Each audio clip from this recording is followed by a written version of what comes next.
Welcome to this math class again. We have 9 to the power of m plus 9 to the power of minus m equal to our 2. The value of m that satisfies this equation here is very simple. When you're looking at this equation, you can tell that the value of m is 0, right? Good. But so how do we solve for that 0? This is how we go about it. We'll take our solution here. All right. Now, the first thing we're going to do here is, here we are having the base of 9, here we are having the base of 9.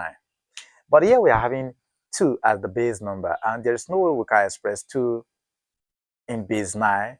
Or if we decide to reduce this to base 3, then try to bring in base 3 here, it's not possible for the right-hand side of the equation.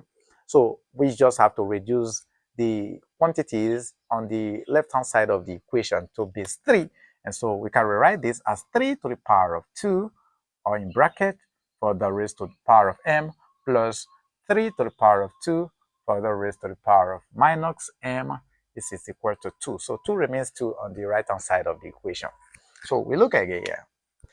Here, we can use this to open up this, all right? Then use this to open up this too. We are just applying a simple law in indices, which says that let's take our x to the power of, let's say yz to the power of yz.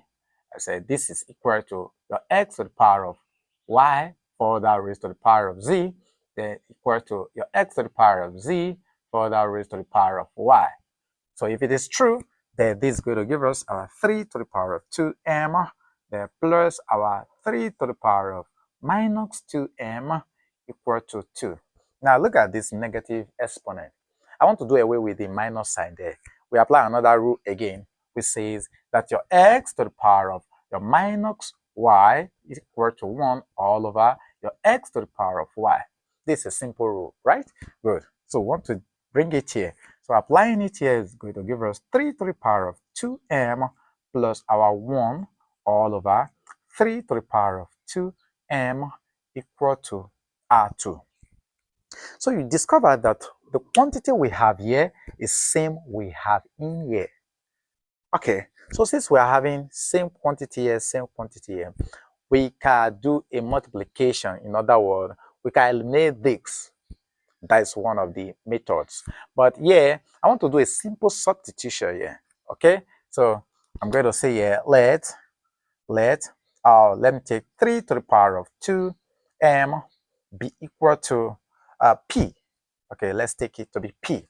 So if we have this to be p, so wherever we see 3 to the power of 2m, we're going to put in p there. And so this is going to give us here our p plus 1 all over our p equal to 2. We do away with this p. So we multiply through by p.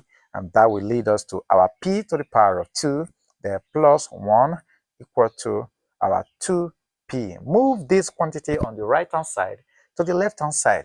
And so we're going to end up having something of this kind.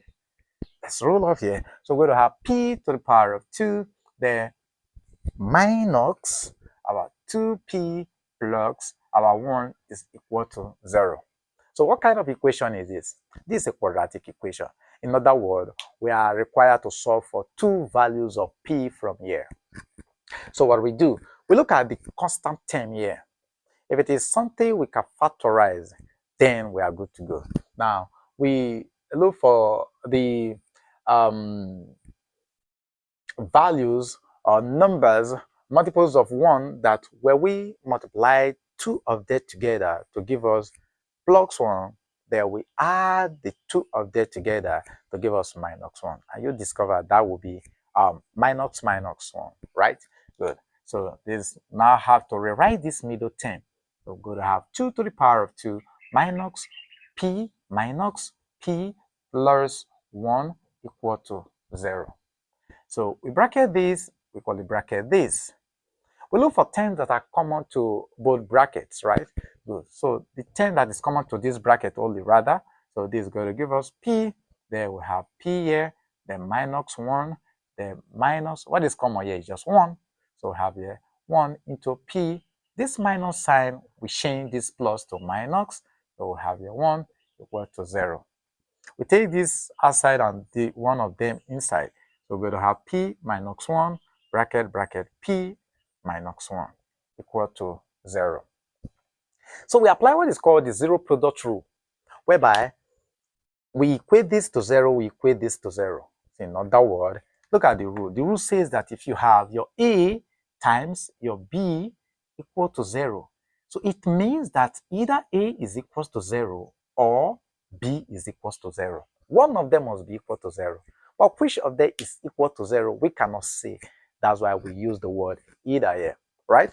Good. So if we do that, we're going to come up with our P minus 1 equal to 0, or p minus 1 equal to 0. If you move this to this, we're going to have p equal to 1 or p equal to 1. So what does that imply? It means that p is equal to 1 twice.